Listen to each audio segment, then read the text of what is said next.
Ukuminyana kwamachweba kuholele ekulahlekeleni kwezigidi zamarandi kanti umkhakha wezamabhizinisi ugxeke uhulumeni ngokuhudula izinyawo ukuxazulula inkinga ezibhekene nenkampani iTransnet. About 70,000 containers are stranded on ships. Business says the economy is being held hostage by Transnet's inability to fix or replace basic equipment. Ngesonto eledlule umengameli uCyril Ramaphosa uvakashele echwebeni lase-Richards Bay.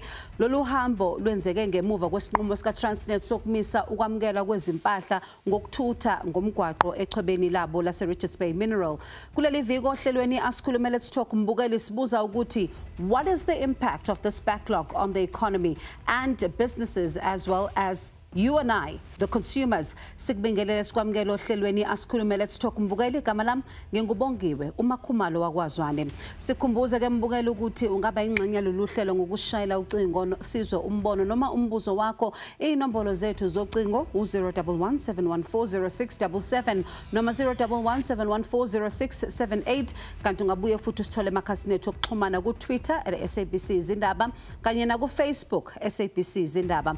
Ukuze kube lula ke mbukeli sicela uqale ngo#Asikhulume #SABC News bese ke ubhala umbuzo noma umbono wakho. Asikhulume.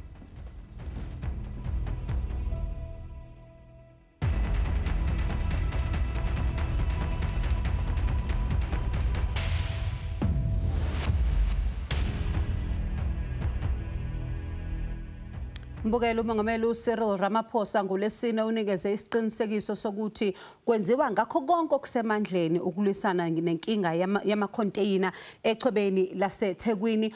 Kodwa ke inkampani eziningi zokuthutha zithi azikawuboni umehluko. uRamaphosa uphinde futhi wathi uhulumeni ubeke eqhulwini ukusebenza kahle kohlelo lwezokuthutha. Ake sizwe ukuthi bathi nosomabhizinisi kanye nabashayeli bamaloli ngalokho.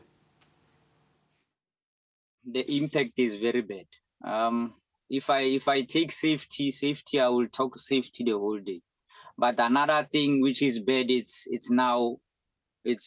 affecting drivers. Some of them on their salary scale, because some of them they have to do the turnaround. If they're not turning around or the wheel is not turning, those companies are paying per load. So if you stay in for 4 days with one load, that means in that 1 week you will have done one load.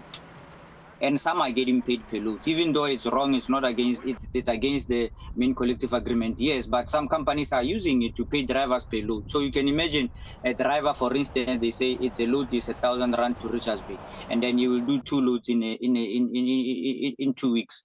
So that means that person has got a salary of 2,000 rand. But I recall, Honourable President, coming to Durban a few months back. And we weren't invited to the presentation, and he was taken around the port.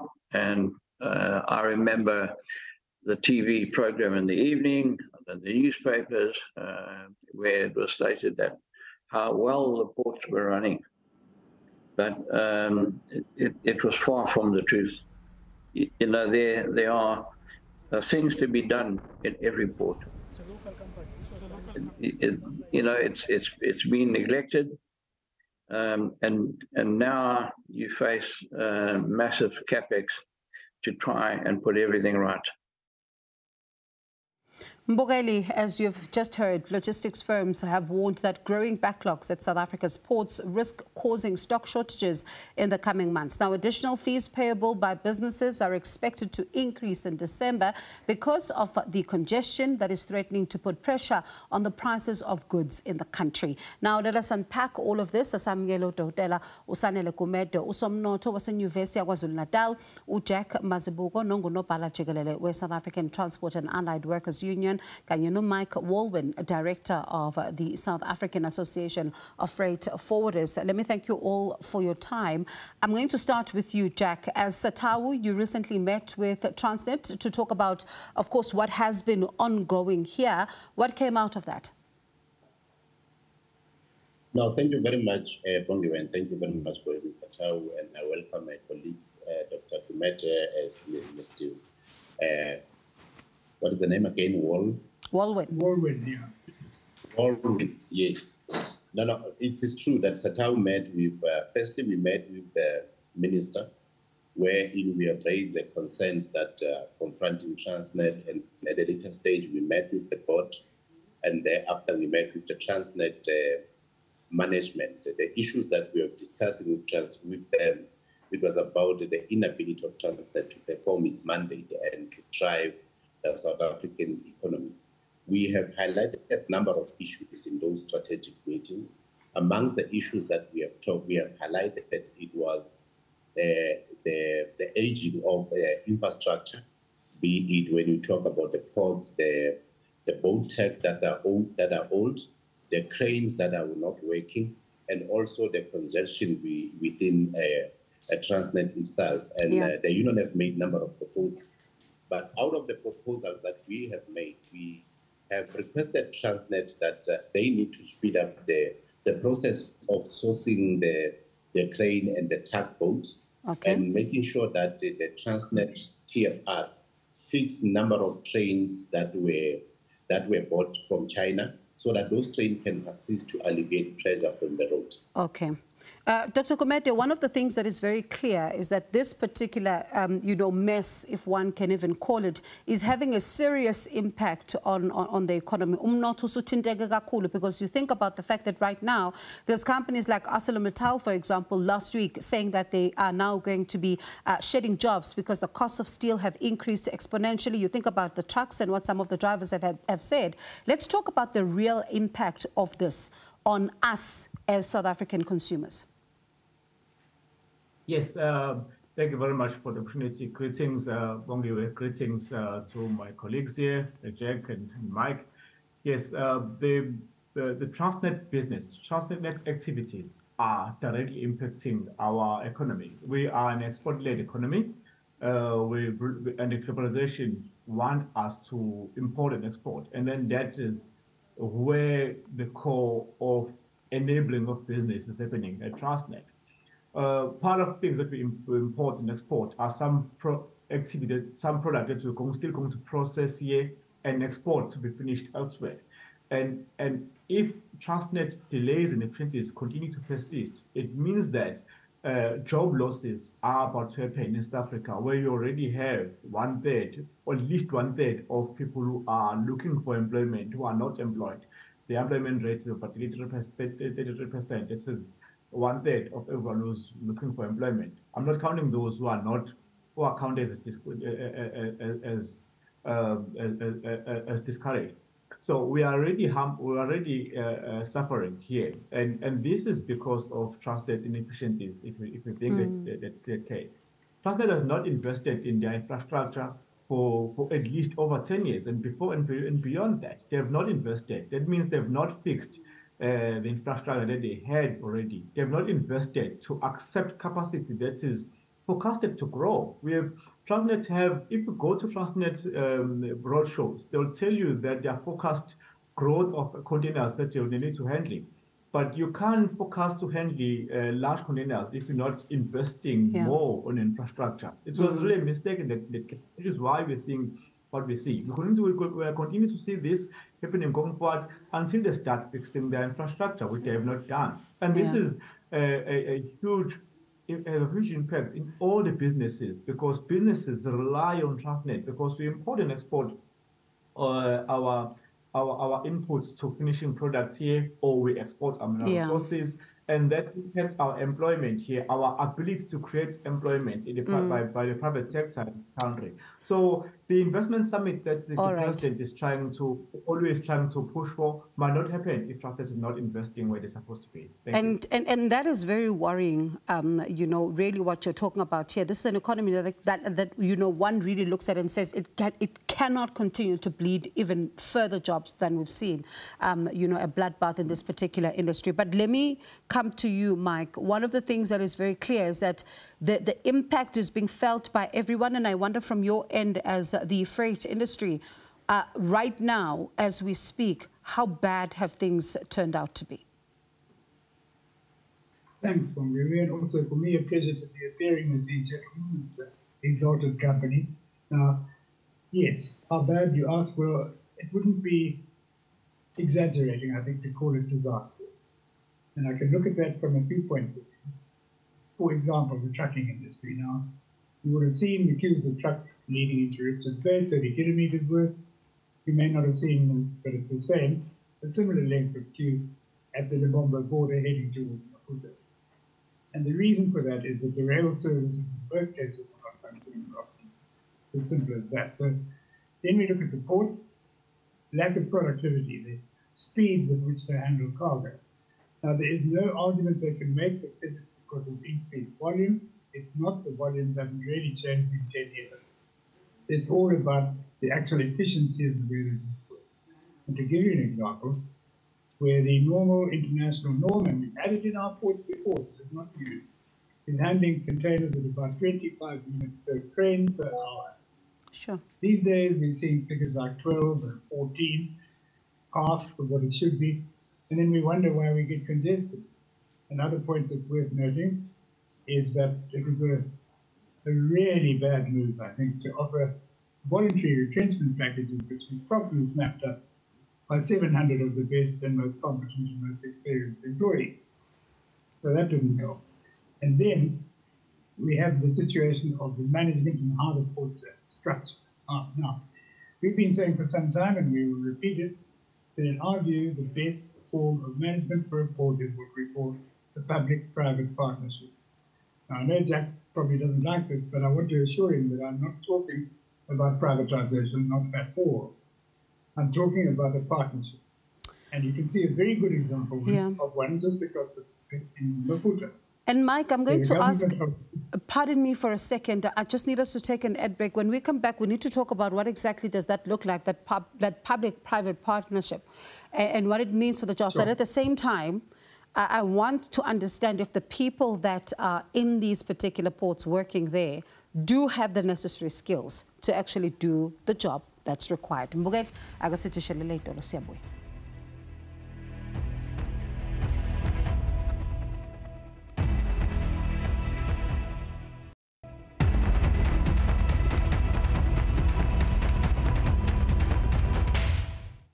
Mbugeli sikwamukele futhi ohlelweni Asikhulume. Let's talk. We're still talking about the chaos that has been at the ports, and some have described it as disastrous. Asiqhubekeke nehambeli zethu. I'd like to come to you, Jack, because this is something that is critical. And very briefly, do the people who work at the ports, because when the president was there recently, with the Public Enterprises Minister, there does seem to be an issue of skills, because they're saying that they're now going to be looking at the skills of the people that are working at the ports.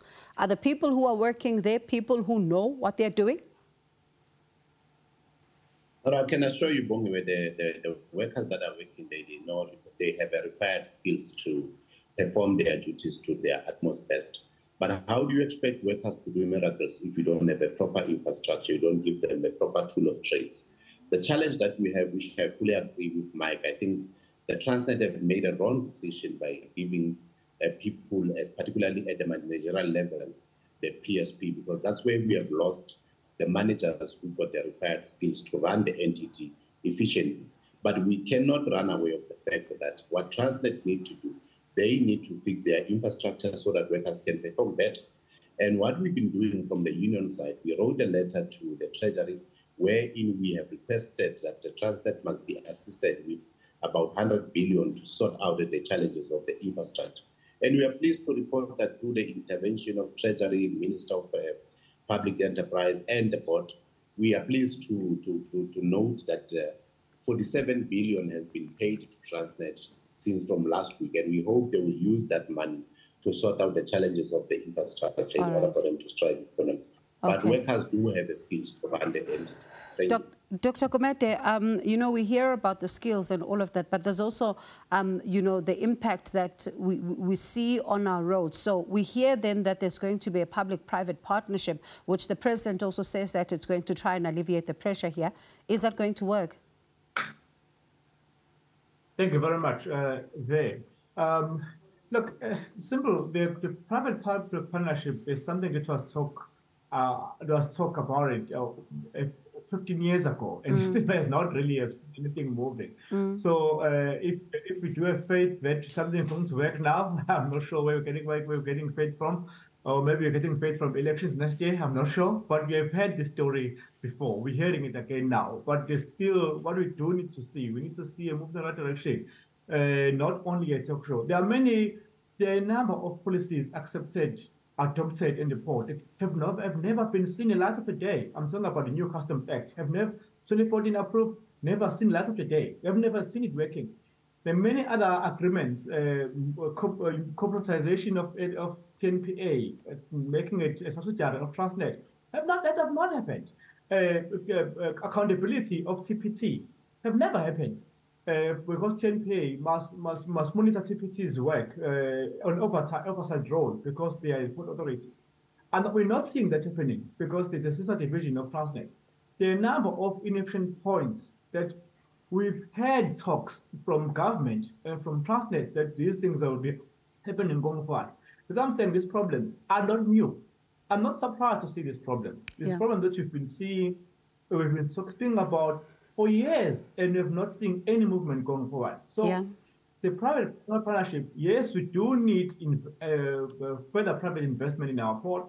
If government is not able to invest in its own infrastructure, we do need external investment because we do know our government, state-owned entities, we know the level of corruption that's happening in there. I mean, the trust from people to say government can be able to turn this around is difficult. So for me as an economist, to convince anyone that government is able to turn this thing around within a short period of time, without having to have partners coming in there. Yeah, Mike. Talking about the issue of corruption, and it's something I'm going to bring to you, towards your point as well, because there are some, drivers, some of those who are using some of the ports who say that corruption is allegedly rife there, and they say that, sometimes they may have to pay bribes to get to the front of the queue. Is that your experience at all? How big of an issue is corruption at the ports? I don't think that much. I watch the WhatsApp groups all day long of the traffic coming in and out of the port, and people who are held up are always telling you that they're held up. And you do hear of certain trucks queue jumping, but there's been no direct allegation of corruption. So whether that's just aggressive queue jumping or whether those trucks were perhaps paying something, I really can't say. But it doesn't look to me like a major issue. The major issue is what we've really been talking about. And I just want to say something about what Jack said a moment ago about the investment. Yes, I mean, we've seen a real change in attitude from government and Transnet over the last couple of weeks, which is, of course, encouraging. But the 47 billion, you will have read, 22, I think, of it, has to be used immediately to cover immediate obligations. Not going to go to new equipment. And by the way, it's not cash, it's a guarantee. It's a guarantee that will enable Transnet to go and borrow money. Do you think, Mike, it'll be enough to also, because when we look at the issue of Transnet, we also look at it retrospectively to look at what has happened during the state capture years as well. Much of this new equipment can be bought with the remaining, 24 billion or 25. I somehow... Are you able to hear us, Mike?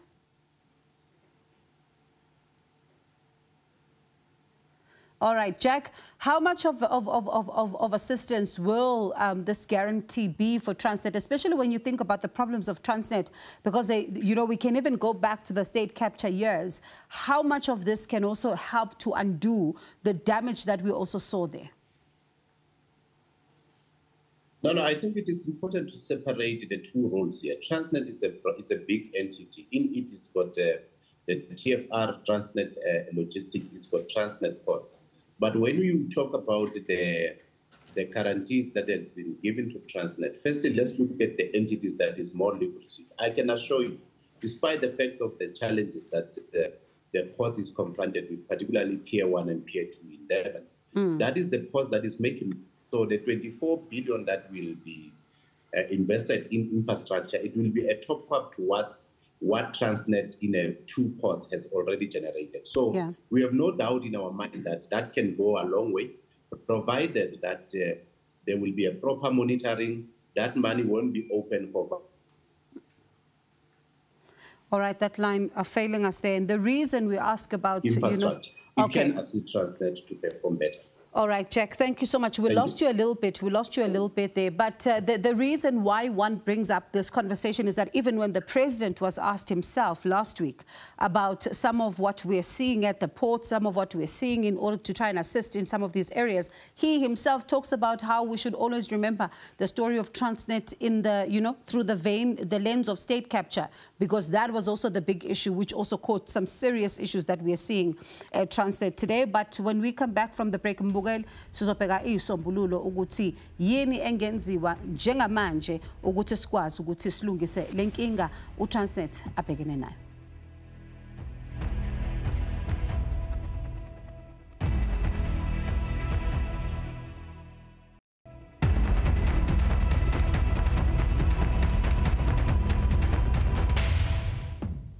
Mbukeli sesiphetha nje ake sizwe kuyihambeli zethu ukuthi yini engenziwa in the interim to bring an end to this crisis. And I'm going to start with you, Mike. What becomes your interim proposal for a solution?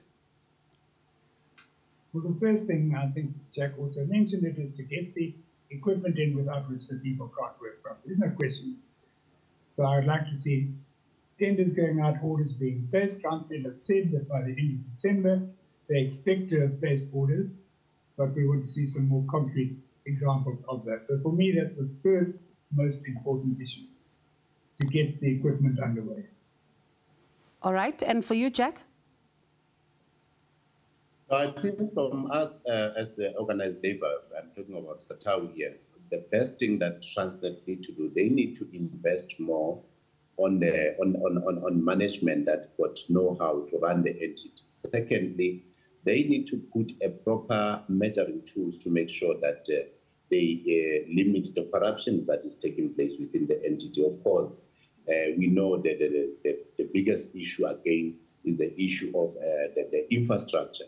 And then they need to speed up the engagement because with Chinese, because if I can tell you, we have 300 locomotives that are coming from China, and then some of the locomotives that, apart from the 300, there are locomotives that are standing there and without a proper parts, and then those parts are not being manufactured here in South Africa, they are manufactured abroad. That causes a delay for Transnet to perform and also to alleviate pressure on our road. So if those processes can be facilitated and fast-tracked, I think we can see Transnet performing better. But last, what we need to do, I think Transnet must have its own priority.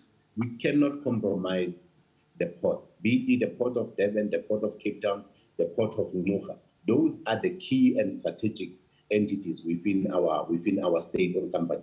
They need to be prioritized. Every cent that the government wants to invest, they must invest in those ports. And I can assure you, after a period of time, they will see the proceeds of that. Yeah. Thank you. And Jack, you mentioned something very important, when it comes to management, decisions taken at the top also impact the bottom.